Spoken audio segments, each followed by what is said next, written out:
Hello everyone, আমি প্রিয়াঙ্কা দে টাউটিরা। আজকে যে টপিকটা নিয়ে কথা বলবো সেটা হচ্ছে মোক্ষ। মোক্ষের অনেক টপিক আছে, একটা টপিক না যে মোক্ষকে বেঁধে রাখা যাবে একটা টপিক একটা ভিডিওতে হয়ে যাবে, তা না। মোক্ষ বলতে বোঝায়, আমাকে ক্লায়েন্ট একদিন জিজ্ঞাসা করলো, দিদি মোক্ষ মানে তো আমি মুক্তি পেয়ে গেলাম, তাহলে আমি সুখটা কোথায় পেলাম? যে আমি মোক্ষের সুখ পাবো, সুখ কি পাবো না? মুক্তি পেয়ে গেলে তো সবই শেষ, তখন তার সুখ সুখ দুঃখ বলে কিছু থাকবে না, অনুভূতি ফিলিংস থাকবে না। তাহলে আমি মোক্ষের সুখটা পেলামই না। আমি সারা জীবন খেটে নাম জপ করবো মোক্ষ পাওয়ার জন্য, ঠাকুরের কাছে যাওয়ার জন্য, কিন্তু আমি সুখটা পাবো না, মোক্ষের সুখ সেটা ফিল করতে পারবো না। আমি মুক্তি যখন হবে আমি বিলীন হয়ে যাবো ঠাকুরে, কিন্তু সুখটা তো পেলাম না। তো ওর এই কোশ্চেনের অ্যান্সারটা দেয় না, একটু যখন ডিপলি ভাবা শুরু করলাম যে মোক্ষের সুখ এখানেই পাওয়া যায়। কিভাবে পাওয়া যায়? আগের দিন একটা ভিডিওতে বলেছিলাম যে মোক্ষ মানে হচ্ছে শুধু মুক্তি।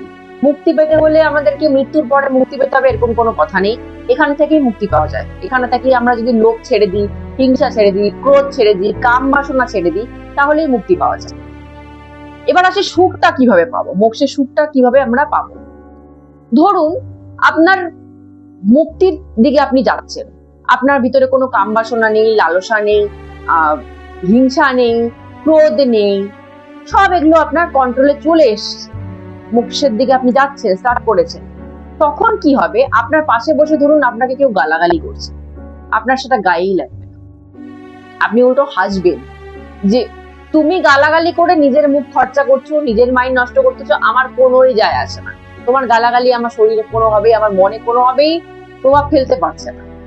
কেউ তোমার সম্বন্ধে কিছু খারাপ কিছু গুজব রটাচ্ছে, তুমি তোমার কানে সেটা আসলো, নর্মাল মানুষ বলে কি হবে? মাথা গরম হয়ে যাবে, আমার সম্বন্ধে কেন এটা বলছে, তখনই চলে যাবে ঝগড়া যুদ্ধ করতে। কিন্তু যারা মোক্ষ যাত্রী না, তারা যদি শোনেও যে আমার সম্বন্ধে কোনো গুজব রটাচ্ছে, তাদের কোনোই যায় আসে না।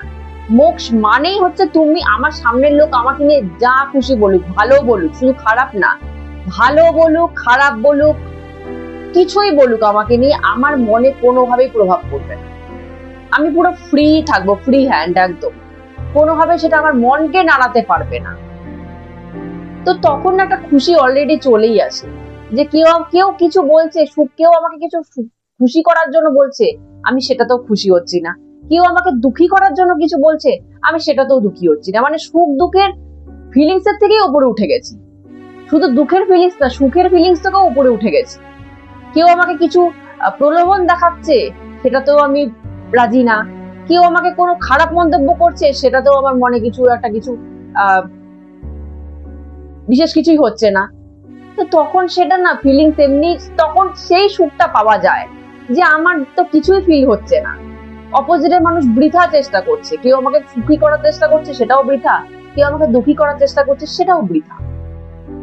অনেকে আছে যে ভালো মতো সেজে গুজে বা ভালো মতো মানুষকে খাইয়ে দাইয়ে প্রভাবিত করতে চায় নিজেকে, যে আমি তাকে খুব ভালো মতো জিনিসপত্র দিই। অনেকে এই জিনিসটা আছে, করে দেখ, আমি জানি যে অনেক মানুষই এরকম, সবার মাইন্ড তো সেম হয় না, অনেকের মাইন্ডই অনেক রকম হয়। অনেক মানুষ আছে নিজের দিকে মানুষকে অ্যাট্রাক্টিভ করতে চায়, টানতে চায় নিজের দিকে, যে আমি খুব সুন্দরভাবে সাজবো, মানুষ আমার দিকে তাকাবে, আমি একে কিছু রেডি বেড়ে খাওয়াবো, আমার দিকে একটু ঝুঁকে যাবে, একে আমি কিছু জিনিসপত্র দিব, এই আমার দিকে ঝুঁকে যাবে। মানে মানুষ এই জিনিসটা একটা ফিল করে, অনেকেই আছে জিনিসটা চায় যে আমাকে একটু মানুষ অ্যাটেনশন বেশি দিই, তার জন্য যদি আমার কিছু করতে হয় আমি করবো।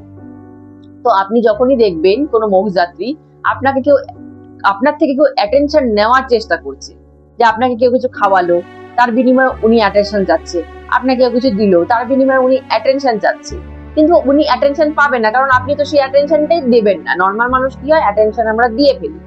কিন্তু যারা মোক্ষ যাত্রী না, তারা কোনোভাবেই অন্য কাউকে অ্যাটেনশন দেবেই না। সে ভালো মানুষই হোক, সে খারাপ মানুষই হোক, সে পজিটিভ মানুষই হোক, সে নেগেটিভ মানুষই হোক, অ্যাটেনশন কেউ মোক্ষ যাত্রী কাউকে অ্যাটেনশন দেয়ই না। তার কোনো যাই আসে না যে কে তাকে প্রলোভন দেখাচ্ছে, কে তাকে ভালো কিছু সাজেশন দিচ্ছে, কোনোই যায় আসে না। তো যখন আমার কোনো কিছু যাই আসবে না, তখন সেই ফিলিংসটাই আলাদা হয়, সেটা সুখের ফিলিংসই হয়, যে কেউ আমাকে কিছুই নাড়াতে পারছে না, আমি সেরকম মাইন্ড স্টেবলে চলে আসছি যে আমাকে কেউ কিছুই করতে পারছে না, কোনোভাবেই আমার মাইন্ড হিলাতে পারছে না। তো সেটা একটা সুখেরই ফিলিংস হয়। মোক্ষের সুখ এখানেই পাওয়া যায়, যখন আপনি সবকিছুর থেকে উপরে উঠে যাবেন, সুখ দুঃখ হাসি কান্না সবকিছুর থেকে উপরে উঠে যাবেন। তো সেই ফিলিংসটা একটা মজাদারই আরামদায়কই ফিলিংস হয়, আমার তো তাই মনে হয় যে সুখের ফিলিংস, মোক্ষের ফিলিংস এখানেই পাওয়া যায়। তার জন্য ঠাকুরের কাছে যাওয়ার দরকার নেই, মৃত্যুর দরকার হয় না, এখানেই পাওয়া, জীবন্ত অবস্থায় সেটা ফিল করা যায়। আজকে আমাকে এখানেই স্টপ করছি। জয় গুরু।